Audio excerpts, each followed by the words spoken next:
একটা কথা বলতেছি, কেন আমাদের এতগুলো মানুষকে আজকে রাস্তায় নেমে আসতে হলো?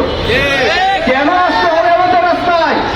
আমরা দেখতে পাচ্ছিলাম যে একটা লোকের চুলের জট কাটা হয়েছিল, প্রশাসনের টপ টু বটম লাফিয়ে উঠেছিল, কিন্তু মসজিদের হুরমা নষ্ট করা হয়েছে প্রশাসনের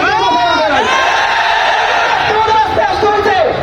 আমরা দেখেছি, আপনারা জানেন সরকারের আইন অনুসারে 18 বছরের কোন মেয়েকে বিয়ে করলে স্বামীর বিরুদ্ধে ধর্ষণের মামলা দেয়, কিন্তু 13 বছরের মুসলিম কোন রমণীকে যদি তারা দিন ভর বেঁধে ধর্ষণ করে কোমরকে বাঁকা করে ফেলে, তারা তখন প্রেমের গল্প পাঠিয়ে আমাদেরকে গল্প শোনায়, মুসলিম উম্মার সাথে উপহাস করে। আপনারা দেখেন, আমি আপনাদের বলি কেন আমাদের রাস্তায় আসতে হলো। 2014 সাল স্বামীবাগের কাছের মসজিদে তারাবির নামাজ হচ্ছিল। বিভাগ থেকে বলা হলো তোমরা তারাবির নামাজ সংক্ষিপ্ত করো। তারাবির নামাজ সংক্ষিপ্ত করা হয় নাই। এই উগ্র জঙ্গি ইসকন মসজিদের পবিত্রতা নষ্ট করে মসজিদের দিকে ঢিল ছড়ে মেরেছিল।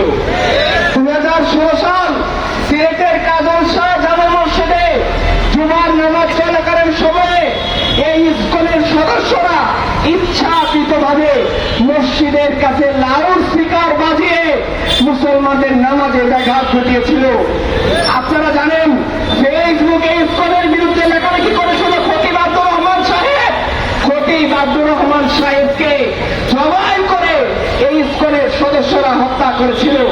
2019 সাল জুলাইয়ের রথযাত্রায় জোর করে মুসলিম শিক্ষার্থীদেরকে পূজা মণ্ডপের প্রসাদ খাইয়ে হরে রাম হরে কৃষ্ণ স্লোগান দিতে বাধ্য করেছিল।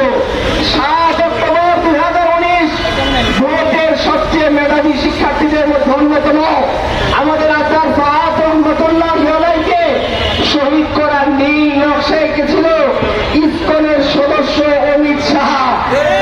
আপনারা জানেন ইসকনের সদস্যরা আমাদের ভাই অ্যাডভোকেট আলিফকে দিনে দুপুরে জবাই করে হত্যা করেছিল।